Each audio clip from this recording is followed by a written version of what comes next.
בדיוק עברתי שם שהם עשו את התמונה. The Pravda Okay, there's two sets of copies.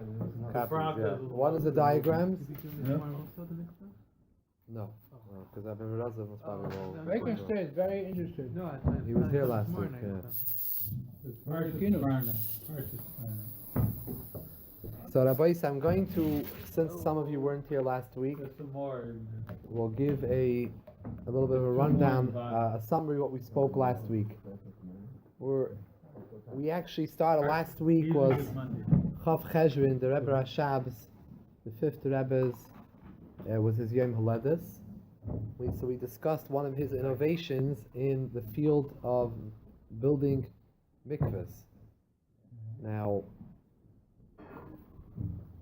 in order to understand one of the main chidushim in how he built the new mikveh that he built was, we have to first understand there's a concept, a mikveh has to be made with rainwater. What I mean with rainwater, it could be also from a well, but all water comes from a natural source. We mean when we say rainwater, it should not have come into any vessel, any keli. If the rainwater went into any keli, any vessel, it's called shuvim, drawn water. Mayim shuvim. Mayim shuvim is possible for a mikvah. You can't have any keli. Therefore, that's why when we collect rainwater from mikvah, there's a special way how we collect the water in a way that it won't be in any vessel, any keli. So it won't become mayim shuvim. So you mean the keli is separate from the mikveh? Right. The mikveh itself is actually not even a keli because it's like built in the ground. It's built of cement. It's built like a building. It's part of its structure. But actually, would not be allowed to put the water in a bath in like, let's say an above the ground bath, sort of like a basin. You wouldn't be able to use that, to toivel that for mikveh. Now, I'm not here talking about a men's mikveh. I'm talking about for a woman's mikveh or toiveling kalim. We need to toivel our kalim. We want to use our dishes. We have to dip them in the mikveh. So we need to know really what is considered a kosher mikveh. There are many, many halachas about mikvahs. We're not going to cover them. We're just discussing one detail, which is this isser that the mayim could be shuvim, cannot be from a keli. So therefore, we build mikvahs in a way. The roof, the rav has to go to the roof and make sure that the place on the roof we're going to collect the rainwater to come into the mikvah. There's no kalim there. There's no vessels there. No interference. Right. There's nothing that can hold water. Right. Nothing that can hold water. And like, let's say there's air conditioning units and there's different stuff on the roof, so they wouldn't want to collect directly from that area. We collect from a part of the roof which is clean and there's no debris or anything. Nothing there yet. And you build a little wall, separate cordoning off that area, and that will be the area, the clean part of the roof. You collect the rainwater. The rainwater that will go in that part of the roof, that would come down in a pipe to the mikveh. Now, these pipes also have to be made specially, and you use regular pipes, but you have to be careful not to make any elbow in the pipe. You have an elbow, anywhere where water can be held. It can be a keli to hold the water. The water has to come in naturally without any human intervention, without your hand helping it in, yad adam, or having any kalim. So the water has to flow in a way, into the mikveh. So every mikveh has a roof where the water comes down. Yeah. Every single one. Every single one. No other way we could do it unless it's a mikveh based on a spring. Very few mikvahs like that, but it's based on a spring from the ground that you don't need for the roof. Wow.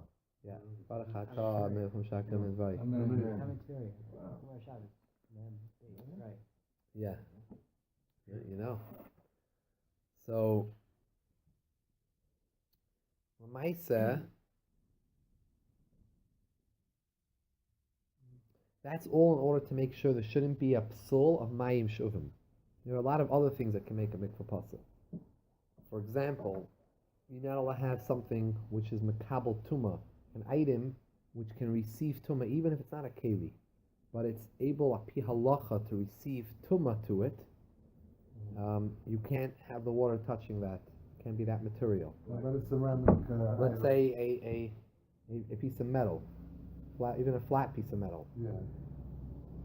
which is called in halacha peshute kli matis. It's peshute, even if it's pash, it's flat. It doesn't have any keli to it. You wouldn't be able to. The mikveh cannot be made by anything that's makabel tumah. However, you can have the water. If the water would come in and after, it would, let's say, come through metal pipes. If they would use metal pipes in the roof, let's say there's no kalim in it. If there'd be a keli, it'd be a problem with shuvim. But if it comes, even if there's no keli there, but the metal pipes is something which is makabel tumah, and the water then now was brought into the mikveh through pipes that were metal pipes that are able to makabel tumah, which is another psul, a different psul, different issue that could be with making the mikveh. So the way that can be dealt with much easier. The halacha is that if before it comes into it doesn't come directly into the mikveh from the metal pipe, from the item which is makabel tumah. Rather, it first goes like on a canal, on the ground, like on the cement. It goes in like a little canal, and only then does it go into the mikveh. So it didn't go directly from the davar hamakabel tumah into the mikveh, be kosher. They make that canal. Yeah. Yeah, they have it in the picture. That canal is called. That canal we see. Let's say in our first page, you see where it says the letter gimel. The letter gimel on the right side of the page. That's the canal. It's called hamshacha. The halachic term for this is called hamshacha al gabe karka. You mamshich it. You draw the water on the ground. Cement is considered the ground. Now, even though it would be metal pipes, it wouldn't be a problem. It happens to be today. We have PVC pipes, which are basically a certain form of plastic. These white plastic pipes, thick plastic pipes. Yeah. This is what we do anyways today. We don't bother with the metal. But all old mikvahs were built with metal, and they used to make sure that it had hamshacha. Even today, when we have this canal, we have hamshacha. People want to be mahader. They just make PVC. Plastic would be okay. Yeah, plastic is not makabel tumah because it's made from chemicals, and that was just an example on the side to bring out another issue could come with a mikvah. There's a number of numerous issues, but we want to focus on the first issue, the issue of mayim shuvim, water falling to kelim. So you cannot make a mikvah made out of mayim shuvim. It's possible mikvah. Now, there is a machlokes rishonim about a certain scenario if there's a problem of mayim shuvim in this scenario. And let's talk about the scenario, the machlokes, and then Hashem will get to a little bit to discuss how we're going to deal with this problem, which faces a lot of our mikvahs. What would it be if one were to have a mikvah 40? A mikvah has to be at least 40 sa. Mem sa, that's the minimum shear for a mikvah. Anything less 39.999, the person who goes in tables there is still tummy. So you have 40 sa mikvah. Now someone takes a pail, and he takes out one of the 40 sa. He pulls it out. Actually, no, I'm sorry. Backtrack. Someone takes a pail and he pours in a saw of water in there. So now there's 41 saw in that body of water. But one of those saw that was just poured in was actually from mayim shuvim. It was drawn water in a keli. It's not kosher water. It was possible water poured in. Now, it's still kosher because since once you have a mikvah 40 saw, no matter how much water you're going to put in, it can kosher all the water put into it. All the water you pour into, which is shuvim, becomes kosher. Once it touches, it comes in contact with a kosher mikvah. A kosher mikvah 40 saw can make kosher other mikvahs by the mere fact that it kisses it at some point. You pour it into it. So you can pour water in it, and it's kosher. Because you have the 40 saw. Once you have 40 saw, even if you pour more than 40 saw, even though it's a roiv, a mayim psulim, it's going to still be okay. According to Kamat all Shitas. There is a day in Rishonim holds it's problematic, but we're not choishish for that Shita. This is all talking about in a case where the water that you're pouring in stays in there. No water leaves the basin. So So as long as you put in more and more, but the original 40 sa is still there. If it's still there, you could pour in as much as you want. Even if you don't pour it, if you attach another mikveh nearby and you make a canal in between the two and they kiss each other, called hashaka, they kiss each other, then they touch each other, then the 40 sa rainwater can kasher the water next to it, no matter how much water it is, make that tap water kosher to be for mikveh usage. Now, so what happens? You took in a pail. Get back to our scenario. You had 40 sa rainwater. You took a pail. You poured in 1 sa mayim shuvim. It came in through a keli. It didn't come in from the roof through special pipes, through a canal or hamshacha. No, you poured it in directly in a pail. Fine. The mikvah's kosher. That sa that you put in, it touched the 40 sa. Now you have 41 sa here. What happens now if I dip my pail into the water and I take out a sa, and I pour out a sa? Now left back with 40 sa, but this 40 sa now is not 100% from the kosher, because when I took out a sa, some of the original water, the original kosher and water, also left in that pail. What's the halacha? Below 40, so it is a halacha. What's the halacha? So the halacha. It's only 41. Now if it's 42. If you poured in one, so now it's 41. No? Away one. Then you took away one. But No, when you 40. took away one, you didn't take back the original water. You can't take it back. The water got poured Same in. thing goes for 42. It might take. Same thing. I'm just giving an example. Right. So now there's a machloikis. This situation itself, everyone holds is kosher. However, there's a machloikis. How far do I say it's kosher? To what point do I say is it kosher, or is it always kosher? Is it not kosher? Machloikis rishonim. Majority of rishonim hold, very interestingly enough, you can do this process forever. You can keep on pouring in mayim shuvim and taking out, pour in one, pour out one, keep on doing it till you're sure that there's no original water there and still all kosher. Because at the time when you poured in the mayim shuvim pail, that saw there was 40 saw there, kasher. You took out one, okay, but there's still 40 saw left. You put another one, it's 40 saw. As long as you have 40 saw there, you can keep on kashering the water, no matter if after eventually there is no original rainwater, kosher water here. However, since it keeps on kashering the water that comes into it, it remains kosher forever, lo'olam. That is the majority, the sheet, the majority of Rishonim. Clean it when they want to clean it, right? They want to clean the water. That's a good example, yeah. But you end up with a whole mikveh with no rainwater. It's still kosher. You don't need actual rainwater. Good question. You don't need actual physical rainwater, since the original kosher rainwater kashered the mayim shuvim that came into it. Even though, so now the mayim shuvim is there. So you're right. It was this water. It's like about shuva. Kosher. He was shuvim before, but now it became kosher. What's the problem? It's kosher water. Just because it originally wasn't kosher to begin with, it's fine. It's kosher. It became kosher. The water that was originally pure, it was rainwater, it was holy. But that holy water now kasher the next water to come in. It all became kosher. So what if the original water is no longer here? All the water became kosher. That's one shita. And that can work forever. We don't care if it's not one bit of the original water there. That's a majority of shita holds. That's how the Shulchan Aruch paskins. You can take out all the water and then put in any water in after that. Well, you can't put, you always have to kasher waters. You have to have always 40 saw kosher water to kasher the next batch. Okay. So you can have 40 saw there. According to the shita, you could pour in as much as you want into it. Let it out as long as you leave 40 original saw there. Kasher the 40 saw. You can keep on taking out and moving water as long as you always keep 40 saw. You leave 40 mix. Mixed, yeah. You can mix it. You must have a water line over there. Never they have to show that.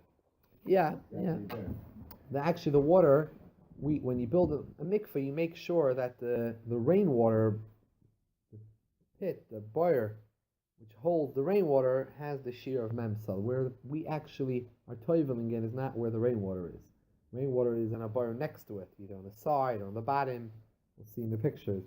The water where it gets kasher. Now, Majority of Rishonim hold this way, and that's the halacha. The terminology for this in halacha is Nasan sa v'natal sa. Someone can put in a sa, v'natal sa, you can take out a sa, ad la'olam forever, and it's kosher.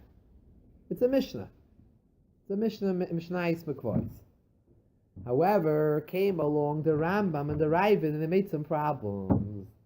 The Rambam and the Ravid came and said, this Mishnah, you are interpreting it that it's talking about rainwater. We interpret that this is talking about fruit juice. If you put in fruit juice into mikveh, it can stay kosher. However, putting in mayim she'uvim into a mikveh, mayim she'uvim can make a mikveh puzzle. When? When the majority of mikveh water is no longer here. The majority of the original mikveh water is no longer here. Roiv ha-mikveh, 21 sa of the original water is no longer here, then you got a problem. If you still have mixed into this body of water, 21 out of the 40 is still from the original, then even if the 19 is now from the new mayim shuvim that you're pouring in, it's fine. But if you go under that number, it's no longer 21, you don't have a majority of the 40, you have an issue now, and your mikveh becomes puzzle. That's called, they are concerned for the nasan sa v'natal sa. Pouring in a sa and taking out a sa is problematic according to them. According to them, this mixing of the water is no good. Mixing water is no good if you're going to remove the water. You're going to pour in water and it all stays together. Good, you have the original water there. But if you're pouring in water and water is leaving, water is coming in, and water is leaving, you're taking out the water, it's problematic after it goes below 21 original sa. That's called the chashash of nas and sa, v'nat sa. Adding a sa and removing a sa. That's the Rambam and the Ravid. Now, the Rambam is not as hard to deal with as the Ravid Shita. As the Rambam, it seems to be, the way the poskim understand, the Rambam is only concerned for the issue of a maris ayin issue. He says it's problematic because a person can feel like he can go and dip, he might come to feel like he can dip himself in a mikveh, she can dip herself into a mikveh of shuvim, of drawing water, passing the water. If he could pour in water and keep on exchanging the water forever, and there's no more original water, person can say, what's the big deal? Let me go and just toivel directly into mayim shuvim. So therefore, there's a maris ayin issue over here. There's an appearance of something also here, even though reality isn't. But with the Rabbanan, it's also, it's maris ayin, giving off the appearance that this whole water is mayim shuvim, even though it's not, because you kash it. You always make sure you put it in, and then you and there was 40 sa there, and you took it out, and then you put it back in. There was always 40 sa originally there. But a person could think, I could just turn on the tap, fill up my bath to the tap, whatever, your bath might not be big enough, but a jacuzzi will have 40 sa, I'll dip in and I'm good to go. So it's a maris ayin issue. It's not a big of an issue because of the maris ayin issue. But the Ravid, it seems, held there was a real shayla min hadin. It's a problem min hadin, meaning it's an essential issue, not just an appearance issue, it's a real issue. Now you're going to ask, what's the big deal? So, this is not the majority of Rishonim don't paskin like the Rambam or the Ravid. It's not the Halach and Shulchan Aruch, so why are we concerned about the Rambam and the Ravid? So we have to take a step back. In Mikvaos, we mentioned this last week, in mikvahs is something very fascinating. In mikvahs,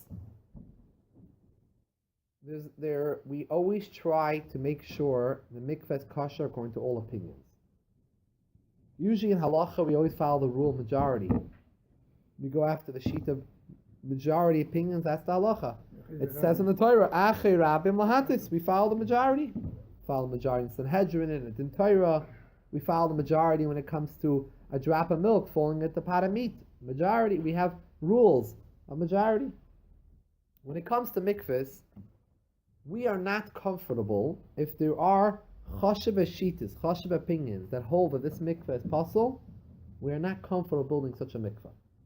When it comes to making someone pure, making someone tar, we say it has to be good according to most opinions as possible. Yes, there are certain opinions which are so much pushed aside in halacha that opinion for some reason in that particular sugya is really pushed aside. We're not concerned even when it comes to mikvahs. However, if that shita is someone to reckon with, that opinion, that even though the halacha is not like that opinion, we don't want to build a mikvah that doesn't go like that opinion. L'chatchila, we're not going to build a mikvah that doesn't satisfy that opinion. Means usually in Shulchan Aruch, let's say in the Yeridea, Mikvaos is in the Yeridea section of Shulchan Aruch. Let's say you have the Shach and the Taz discuss what the Shulchan Aruch meant. Sometimes we follow the Shach, sometimes we follow the Taz, depending what makes the most sense with Shita and what the most poskim follow. However, in such a situation like Mikvaos, we want both the Shach and the Taz to be happy. We don't want to ignore either of them. If the Taz is going to say the mikvahs are problematic, we don't want to make such a mikvah. We're not saying the mikvah is chas v'sholom pasul. It's not. It's l'chatchila kosher. But there's an inyan in mikvahs to make sure we try to follow all the opinions, to be yoytzel the shittas. So in this area over here, It's very super dangerous. yeah, Any something. Also, you have to remember also women going to the mikvah, also bringing children into the world. It's a idea of generations, so we don't want to play around. So L'maisa, the Shulchan Aruch itself does not paskin like the Rambam and the Ravid over here. The Shulchan Aruch says that Allah has a majority Rishayim that you could keep on doing this, mixing the water until there is no original water, no problem. However, the Shach on the Shulchan Aruch says, Sifsei Koyin of Shapsi Koyin, one of the Pirushim and Mikvaos says that we should be concerned with the opinion of the Ravid, who says that only up to a roiv of the mikvah, only when the 21 original savir would it be good. But if it mixes more than that, the mikvah is possible. Yeah. We should be concerned as a chumrah. We should be concerned for the words of the Ravid.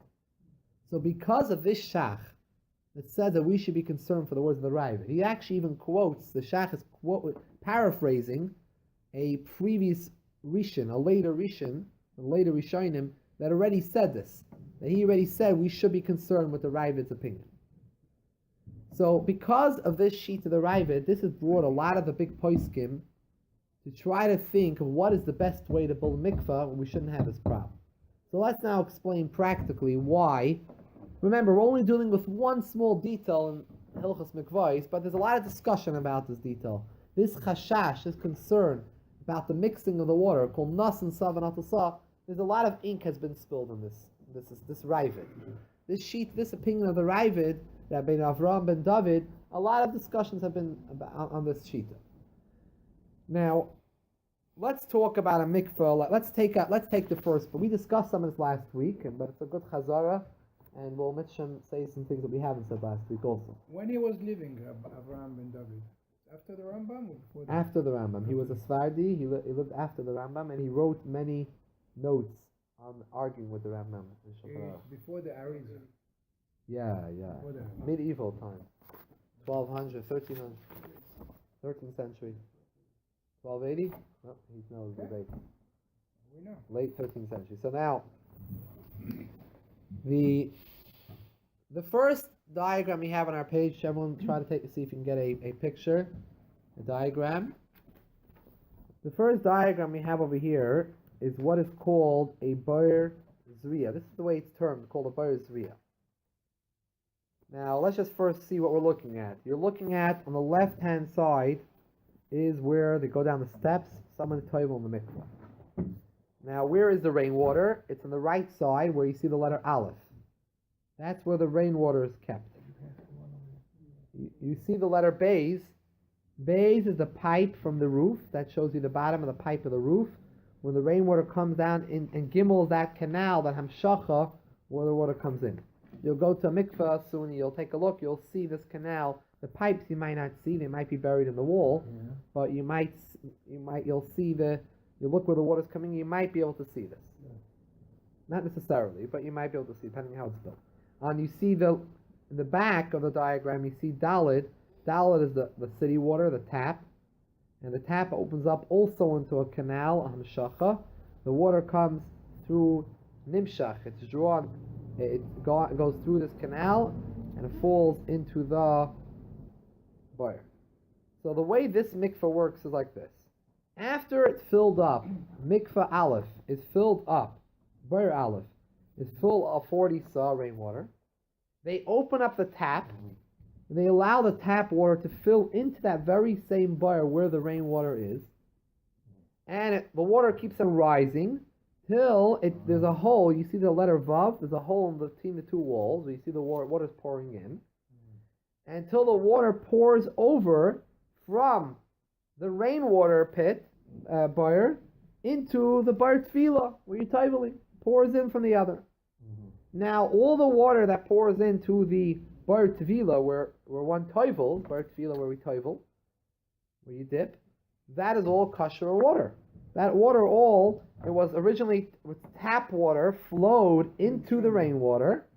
When it went into the rainwater, it becomes kosher, right? 40 sa rainwater can make kosher all the water in the world. Can be poured on top of it. It makes it all kosher. It fills all the way up to the top, and it just pours over into the next pit. You see there's a water line there. You see the tiles. There's a water line. It's like a line to the tiles. When the water will reach that line, we know where that's where we want the water to be for people to toivel. We will stuff the hole. The hole will be stuffed up with a cork. Stuff up that hole. People will toivel. And the next day, when after people toivel, they can clean the water. The water can be pumped out. The water will be taken out. There's no drain in the mikveh. That's for another reason of discussion why there's no drain. But we pump out the water by means of a pump, not by means of a drain. The water is pumped out from this thing, and then you'll simply do the process again. You'll open up the cork, you'll turn on the tap water, and the water will pour over. Beautiful mikveh. The water coming from the roof. Yeah. They must have to have a filter up there, not to allow any, say, metal pieces to come through and then land in the canal. What metal pieces would be there? Debris. Well, they have a clean roof. There could be some. First of all, rainwater is not so clean. I'm just saying, rainwater is not so clean because of the pollution and. Metal pieces get in and then come Why out. would metal pieces We're come? not drinking it. So. Yeah, they could have a little. There could be some type of. Incest. Plastic, something which is not. Something could be on the top. Yeah, there could be, as long as not a keli, there could be something that filters on the top. This is one form of a mikveh. Now, l'maisa, it's a beautiful mikveh. It's 100% kosher mikveh. However, some shittas feel, not some, a lot of shittas feel, that this mikveh doesn't deal appropriately with the concern, with the shita of the opinion of the Ravid, which the Shach has cautioned us, we should be concerned with the shita of the Ravid.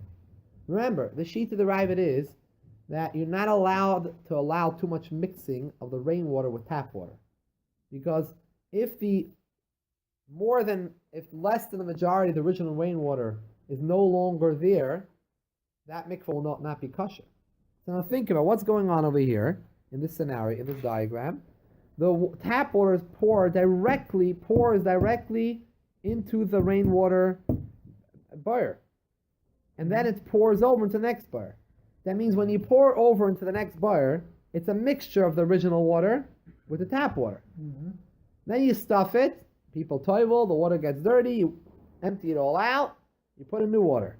You do the same process again. How long is it going to take before the original rainwater in the boyer won't be there anymore, or will be less than 21? Not long. Not long. Maybe 2, 3, 4 times. It's gone. At least the majority of it is gone. With the time, you won't even have a little bit left of the original rainwater.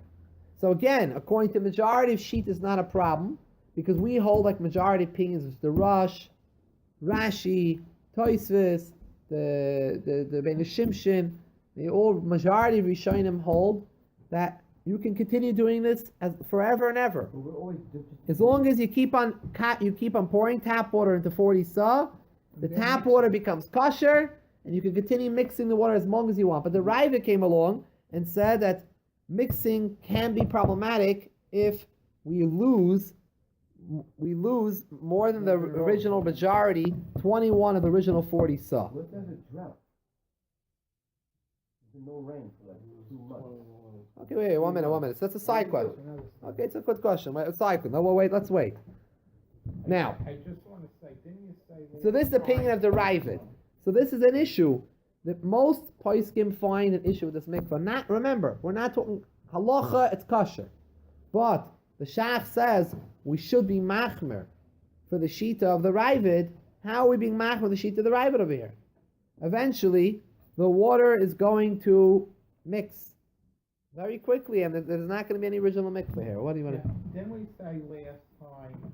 I think that the Rambam agrees with the Ravid, that he also. Yeah, but the Rambam. The reason why I'm mentioning the Ravid is it's a good question. Why did I drop the Rambam? And in the beginning of this week also, I was saying that it's the Rambam and the Ravid's opinion. I dropped the Rambam for this being because most of the poskim explain that the Rambam and the Ravid, there is subtle differences between the two. The Rambam is only holds it's not an essential psul. It's only a maris ayim psul. And so in this type of mikvah, when the water, you're not actually taking a pail and pulling out the water. Or pouring in. You're not taking a pail of water and pouring it in, a pail of water and pouring it out. It's happening on its own. The water's overflowing into the next bar on its own. You're not doing it by hand. So most poskim hold, the Rambam would agree this mikvah is kosher. The only one who would have a problem with this mikvah would be the Ravid, who holds it has nothing to do with how it looks. If this water mixes, it's problematic. So, but the Rambam would say, according to a lot of shitas, that no, since in this type of mikvah, true, there's mixing of the water, but you're not doing it by hand with a pail, and so you're not going to have a marasayan issue in appearance because it's just happening on its own. You open it up, the water pours out. You're not doing it with your hands. It's called memela, derech memela, happens automatic. The Rambam wouldn't be choishish for a sheet. But the Ravid, who did not hold it was a marasayan issue. He held an essential psul. If the original mikvah water is not here, it's problematic. It has nothing to do with how you appears to you. The Ravid is a prop. This type of mikvah will be a big issue. Now, a lot of mikvahs were built this way. Let's not chas v'shalom say this mikvah is possible. There were a lot of mikvahs all around in America and Eretz Yisrael. The Chassam Sofer built such a mikvah similar to this mikvah. Not exactly the way this diagram looks. This is a diagram of a modern day Boyer Zriya. It's called a Boyer Zriya. The word Zriya means like planting, that you put the water, you plant it directly, use a rayet into the tap water. The tap water, flows directly into the rainwater. We'll see another type of mikvah soon where the tap water does not go into the rainwater. The tap water now flows directly into the bar that you dip in, the bar tefillah. The two separate pits. But over here, the tap water is the raya, mixes directly in. So it's called a bar zri. The Chassam Sofer had a mikvah looked very much like this. He didn't have any problems with it. Poskim have an issue. They don't understand why wasn't the Chassam Sofer bothered with the opinion of the Ravid. What happened? We know he himself, he knew about this sheet. He was bothered, with concerned with it, and other tshuvas of his, other response of his. He deals with these the discussions about this sheet of the Ravid. But when he actually says how to make a mikvah, he doesn't really describe. He describes this mikvah. So there is one mahalach to say. I just want to point out. There's one mahalach to say about this mikvah that even the Ravid would say it's not a problem. This mahalach, this approach, is not according to all opinions. But one way is by saying that even the Ravid, who passes a mikvah which mixes, to the point there's no original majority of water, rainwater, even he would agree that if the tap water came in a canal of a hamshacha into the rainwater, it did not come directly in the tap water. It came on this canal, like we see over here, Dalet and Hay, the letters Dalet and Hay. We see the tap, not only does the rainwater come in a canal, but even the tap water is coming in a canal of hamshacha al gabi karka, being drawn on the ground. So then, such a situation, it's not pure mayim shuvim. It's mayim shuvim that came on the ground. So it didn't come directly from the keli into the pit. So they want a taina. There is a lot of gedolei haposkim, big machos, that they say that in such a case, there's no problem. We don't have to be concerned with the Ravid's opinion. Even the Ravid would agree. No problem. It's a great mikveh. It's coming in. The tap water is coming on shacha, so it's not pure shuvim water, Javon water. Where is it coming from? It's coming in a canal, on a canal on the ground. No problem. So that would be the way how they would address the issue in such a mikveh, the sheet of the Ravid. Everyone wants to address the issue. No one's going to build a mikveh that's not going to fit the requirements of the Ravid somehow. So the way how this mikveh would deal with the sheet of the Ravid would be, is the fact of the matter is, the tap water comes in on a hamshacha, on the ground. We're not going to explain exactly the lumdus, how this canal works and the halachic thinking, but a time for another discussion. But if it comes in this canal of hamshacha, the Ravid would also agree there's no problem. It can mix. You can keep this going on forever, this process, and it's perfectly good. And that's what's probably why the Chassam Sofer built such a similar type of mikveh. He held once it's hamshacha, there's no problem. But the reason why a lot of gedolei poskim, notwithstanding the fact that a lot of gedolei poskim hold that this helps for the sheet of the Ravid, there are other gedolei poskim that say that no, even when you do it hamshacha al gabi karka, the tap water, the Ravid would still say it's a problem. So therefore, we have to look for other ways how to construct the mikveh to satisfy all opinions. And that we're going to see tonight. We're going to read about another 3-4 types of mikvahs that different Gedolei Yisrael came up with in order to deal with this issue of the mixing of the water. How can we deal with the sheet of the Ravid to satisfy it according to all opinions, which is what we want to do in mikvahs? I think that's a good question. How Yeah. would they get the water? And I think they'll just route or something. How do we get the water? How would they get the water? It's problematic. In such cases, when there's no rainwater, we would use ice. We'd use ice. Yeah. I was going to ask you, what about well water? Does it have to come from the sky? We would have ice sit there and melt. You bring ice from the... From where? Where do you get the ice from? Well, there's two ways. If you're in a place where you have a mountain, which has ice on the mountain or something, snow or ice, you can maybe go there with a truck and pick it up and bring it in. But if even if that's not possible, there's different ways. These are very, very serious shilas that need to have a real big poisek involved. But you can even maybe use ice which is in the stores, because bought in the store-bought ice. Even though that water that ice was made with was water sitting in vessels and kalim, shovim, mamash shovim. But most poskim hold that once you freeze it, it loses its original status because it's no longer a water anymore. It's no longer a water anymore. It's a solid. So now it lost any of its previous psulim. So you put it into the mikveh, and you let it melt there, and you have good water. We only do these methods when you have a drought, when you have serious issues, like these problems where you could be in places in the States or places in Hawaii, place like that. Like in Hawaii, they had to do this. Some places have this issue. What about well water? Is that well water is great? It's good, but we don't want to go in well water anymore. People don't want to. Why is well water? I thought it has to come from the sky. Well water is also good, no? As long as you don't have a keli.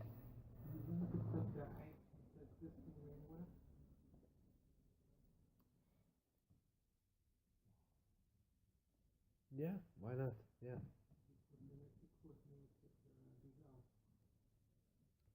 Well, you shouldn't put it in direct. I don't know all the dinim regarding the ice. It's complicated, but for sure you shouldn't put it in directly. It should also come. The ice should come in a method of sort of not but not how you're going to get it to move. You can't get the ice to move. You have to put on. What they do is they don't mamish make it on the ground, but they can make like a board or something and pour the water on the ice on it. The ice flows down by itself. Yeah. There's different ways how to do it, and they're complicated. And those people that are building mikvahs are always davening for rain. Even in New York, in Brooklyn, people are building mikvahs, and they have mikvahs. They want to fill up the rainwater. They want it to be rain. So while a lot of us might be upset, they might be dancing for joy when it rains. You can have a But in other words, And depending how big your roof is, it will depend how long will it take you to collect your rainwater. Put extra. Depending what your building size, your roof that you're using to collect rain, to make shamim. And if your roof, and also depending what's going on in your roof. If the Rav is not gonna be happy with how your roof looks because you have a lot of vessels on there, kalim attached to your roof and different things. He doesn't want the water touching, flowing, pouring on those kalim on them, going onto your roof and coming down your pipes. He's gonna want you to divide the roof and to separate the roof and put, like, let's say, a small cement wall, brick wall, a foot high or something, that rainwater should drain off somewhere else, shouldn't come into the mikveh. So if you can have a small area, it's going to take you more time to collect. You can have a large area, depends on also what building size you're building the mikveh in. So a lot of things come into play. There are not that many people in the world that know how to build mikvahs properly. It's a very unique field. We're talking about, it's probably about 10 people, you know what I'm saying? Like, there aren't that many people that know how to build mikvahs. It's a very limited field. It's a very unique, limited field. Like, how many people know how to make a chalitza? How many rabbanim? Most rabbanim do not know how to make chalitza. It doesn't mean that the Rav is not a good Rav. He's a great Rav. He's very smart. He's Baruch Hashem. He's a big Yireh Shamayim, but he does not know how to make chalitza. Chalitza is a very unique field. You know, treifus, knowing how to tell the inside of a behemoth, the lungs, what lungs are kosher lungs and not kosher lungs, problems that could come out of a behemoth, it's a much bigger field than mikvahs. But again, it's a certain limited field that most rabbanim don't have to deal with because they're not going to the shlachtos, to the slaughtering house, and seeing cows and the shivas don't teach it. So yeah, there's very few people that know these shilas. It's a limited field. It's not as big. It's not as much a limited field as mikvahs. There's a lot of people involved in the kashrus business and much more people out there. But again, it's a more limited field. Mikvahs is a very limited field. There are not that many rabbanim, even rabbanim who learn mikvahs, but a rav that really can build a good mikvah, and he also understands how cement works and the pipes and a lot of things that come to play. It's not so simple. It's not so pashut. These mikvahs that are draining every day to clean out the water, they're keeping in regard to the arrival shita. You know, that are draining constantly, cleaning mikvahs. This mikvah over here, this is a problem. This mikvah, according to certain opinions, doesn't satisfy the Ravid's opinion, this first mikvah, because the water keeps on mixing. But some opinions say no, since it came tap water, the Meha comes in the Hamshacha, even the Ravid agrees. So it's not according to all opinions of mikvah. Let's take a look at the next page. Let's take a look. Where they get all the rainwater? Let's see, we're taking a look. We'll look at the next page. Take a look at page 2. The picture one. Page 2 is like this. This is another type of mikvah. Because of the issues of the first type of mikvah, some have suggested we build a mikvah like this. This mikvah is, what's noticeably different in this mikvah is, look at Dalet and Hey. Letters Dalet and Hey. The tap water does not flow into the boyer of make shamim, the rainwater. Adrab, it falls into the other boyer. If it falls into the other boyer, how does it become kosher? You'll see there's a hole with the letter Vav. There's a hole in the wall where the two pits meet. The waters kiss each other, hashaka, in that canal over there by Vav, and that's how the water comes kosher, because they are attached over there in that spot. And since the drawn water, the mayim shuvim, the tap water, touches the make shamim, hashak, on that point, it becomes kosher. This is called, the title given for this mikveh is called, these are not things in Shulchan Aruch itself, it's after Shulchan Aruch. This is called a bar hashaka. This is called a bar hashaka, where you have them side by side, touching each other. That's how they become kosher. They have a canal of hamshach in between, the waters meet in between, and that's how they become kosher. They're kissing each other. Kissing each other. So there's a cork over there. You open up the cork, and you allow the tap water to touch the 40 saw rainwater. It becomes kosher. This is the modern mikveh. This is those mikvahs, right? Most mikvahs are built like this. A lot of mikvahs you see are built like this. It's called a bar hashaka min hatzad, from the side. The bar hashaka on the side. Now, so that the mile of this mikveh is, one of the big milas is, there's actually a few things that there's other issues that place can have with the first mikveh. I didn't get into it because we're sticking only to the psul of mayim shuvim. There is other issues we talked a little bit last week in the first mikveh, but this mikveh covers all of them. Now let's discuss the sheet of the Ravid, which is what we're discussing in this year. The mixing in this case is not as much, not nearly as much in the first mikveh, because in the first mikveh, the tap water went directly into the rainwater mikveh. So they're mamish mixing, and then it's pouring out, and you keep on changing that water. So we're eventually going to be left with, it's very quickly not going to have any original mikveh water. Mashenki, on the other hand, this diagram here, the two waters are side by side, and they just touch each other by this small hole between both, virus, so there's not going to be as much mixing.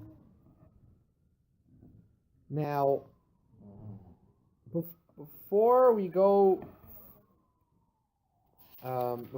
further, I just want to mention, so this is Baruch Hashem, a beautiful mikveh. The first mikveh is also a kasher mikveh, but this is even more mehuder, this mikveh. And remember, mikvahs, we try to be yoitz as many sheets as we could, so this mikveh is being yoitz some more opinions. Now, a din of mikvahs I want to mention before we go further is, there is another machloikis rishonim. A separate machloikis rishonim, it's a more easier to understand machloikis. Whether or not, when we have a mikvah like this mikvah that we have here on this page, when we have a hashaka between two boiris, does the opening need to be open? Do the waters need to be kissing each other while touching each other, while the woman is being toivel, or can it be closed as long as it was open one time and the waters touch each other? So the mayim shuvim became turned over to kosher water. That's second, and that's good enough. Now I could put the cork back in, and the woman can toivel. Or does the cork need to be open constantly, and needs to be constant connection between the two? And this is another machlokes rishonim. In this, the halacha is klul in Shulchan Aruch. That again, it's a similar idea. The halacha klul in Shulchan Aruch, you don't need to have it open. As long as it touched for 1 second, you opened it, they touch each other, it closes, it's automatically kosher. 1 second? Yeah, 1 second, the water's kissed. The 40 saw converted the tap water to becoming kosher water. Hashaka, kissed it, it's good, you're good to go. Close it back up, and continue toiling. However, there is another one of the Rishonim, Rabbeinu Yerucham. Rabbeinu Yerucham held, no, it has to be open the whole time. During when the women are toivel. Afterwards you can close it. But while people are being toivel in the mikvah, the cork should be open the whole time. When you're toivel in kalim, whatever you're using the mikvah for, needs to be open the whole time. And again, the Shach over there in Shulchan Aruch says that we should be concerned with the words of Rabbeinu Yerucham. Better to be machmir to it. He doesn't say it as strong as the Ravid. It doesn't seem as strong, but he says it's best to be machmir for the shita of Rabbeinu Yerucham that you should have it open the entire midst of while they're being toivel. Because according to Rabbeinu Yerucham, the mikvah is no good. This mikvah is not going to be good if it's closed. So you want to make sure Rabbeinu Yerucham is happy. Harder to make, the more strict you get, it's harder to make a mikvah like that? No, not necessarily. Not But then you're going to lose. necessarily harder. You're going to lose. There's no difference. There's nothing hard about this mikvah than the Why previous wouldn't one. everybody make it Well, less? yeah, Rabbi, you well, can- they do now. Now we do, as we develop, these are new developments. They're learning all the time. We keep on changing mikvahs. We're making them better and better. There is certain miles with the other first mikvah. There's a certain mile about it. I'll explain in a minute. There's a certain mile You're about going to it. lose the 21. What do you say? Sia? So, So you're going to learn. You're going to lose it eventually when you drain the mikvah to clean it with the hole open. no. With the hole open all the As soon time. as people finish toiveling in the mikvah, Yeah. you have to close, put the cork there. When you drain that mikvah, you keep the cork in there. Of course not. You don't want to lose your rainwater. You put your cork in. No, but the rainwater stuff is it mixed with regular water. No, it's in If its the own hole's pit. open. It's an aleph. Well, while people are using the mikvah is in use. Right, it's mixing. It should be. It is mixing. Right. So what happens? It's mixing a little bit. You'll lose. So eventually you're going to lose 21 saw. So one of the big shilas is, very nice, this shita, the l'chora helps with the rabbit shita because it won't mix, but it won't mix as much. But eventually it's going to mix, and not so far ahead of time. Because the two waters, the way it works is, in the boiler, you have them, this is mamash the water level, where you have that hole, it's right on the top. Whenever someone toils in the water, you know what happens? Water rises, right? When someone goes into water. When the water rises, what is two bodies of water that have a hole in between? What happens? The waters have to equal out. So when someone's going to tell you when the water's going to rise, the water's going to go into the next pit, into the rainwater pit. So some of the tap water is going to go in there. And then when the person gets out of the mikvah, some of that water is going to come back in. And there's going to be a back and forth. And yes, it will be the original rainwater, the majority, the original rainwater will stay there for a longer time. But after 2-3 months, I'm not sure exactly what the shear is, different poskim, each one makes their own calculations, but the original rainwater is not going to be here. Yeah. And we're going to again go back to the problem of the sheet of the Ravid. Right. It says that such a mikveh would be possible. Right. A good thing, point. What do you do? By the Eventually way, you place that's it- those people who have such a mikveh, the Bayah Shakam and the Minatzad, they obviously keep the cork closed as much as they could.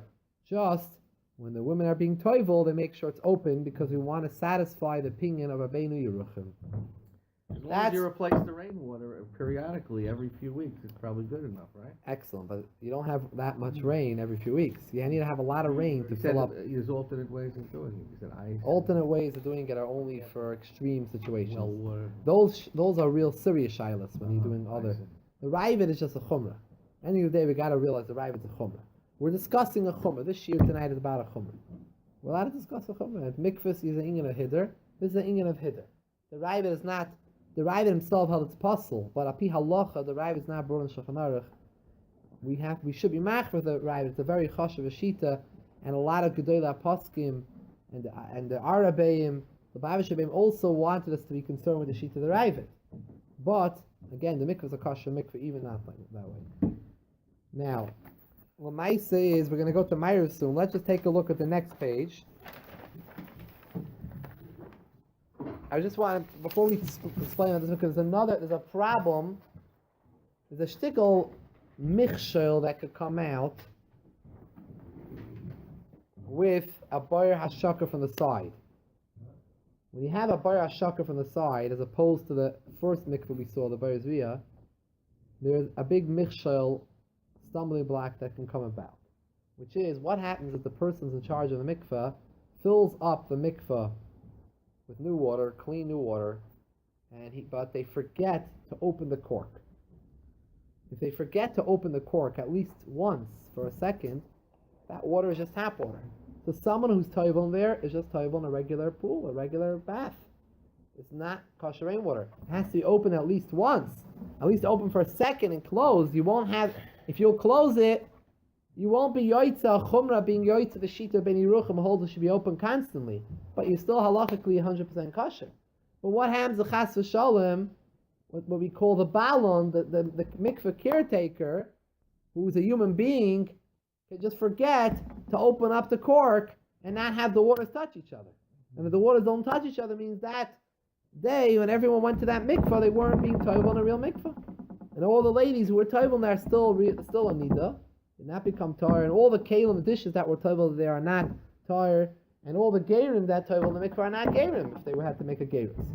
So it's a big michshel, such a thing. So there's a mile on the first boyer, which is called the boyer zviya.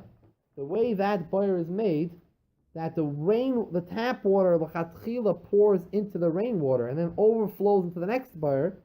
That you never need to be worried about opening up a cork or not.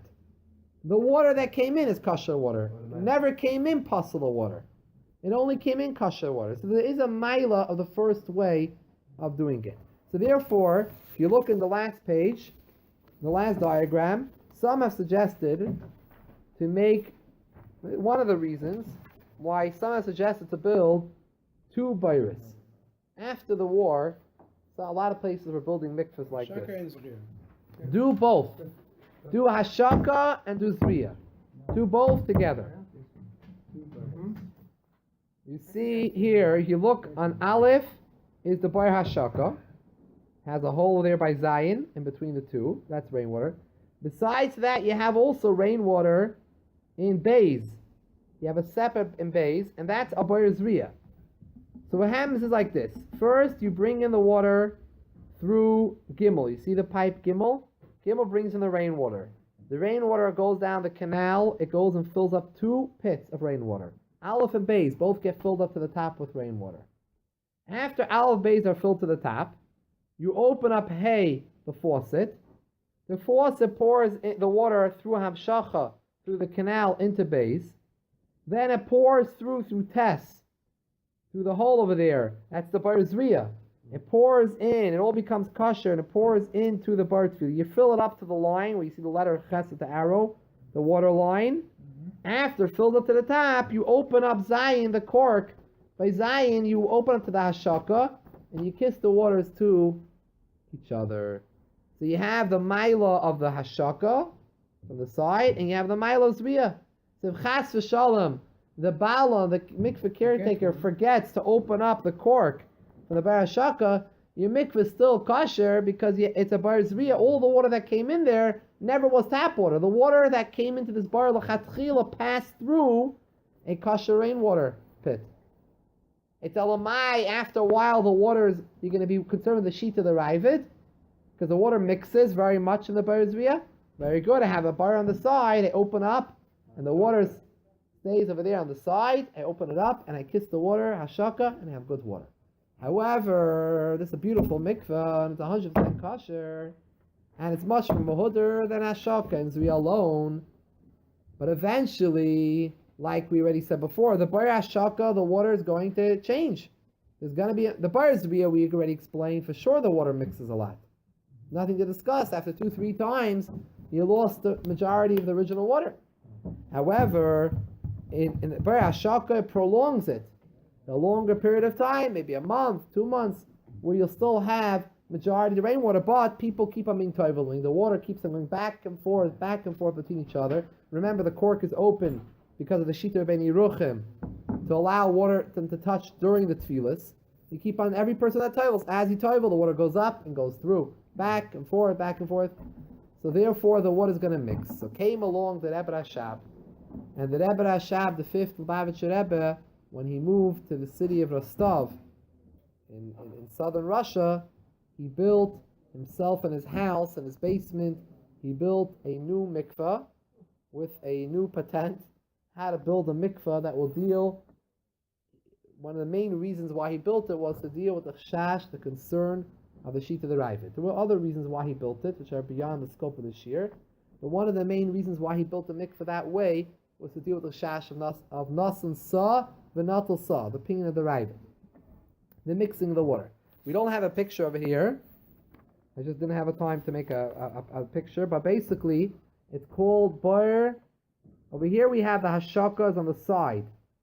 He said, instead of building on the side, build it on the bottom. Build 2 pits on top of each other. Means underneath, forget about having all these Bairas on the side. There's Bar Zriya, the Bar Hashaka on the side. You're going to build one big bar. One big bar.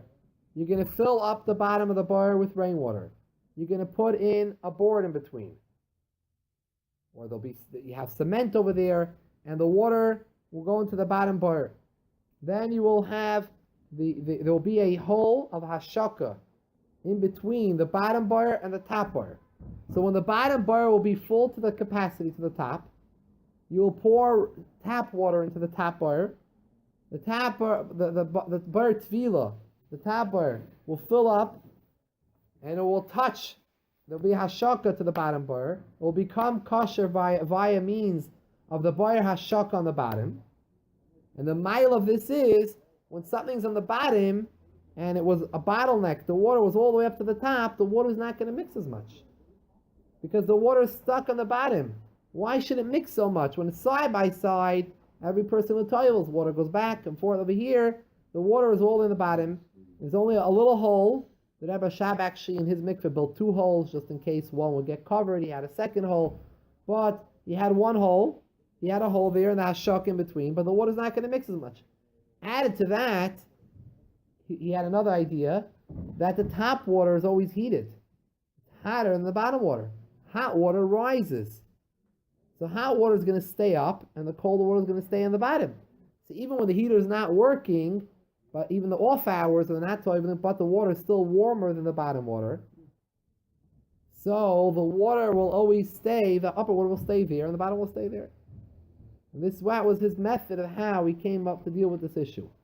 By the way, we also, with this, don't have the chash of forgetting to open up the cork, which you have on the side mikveh, because it's on the bottom and you never close it.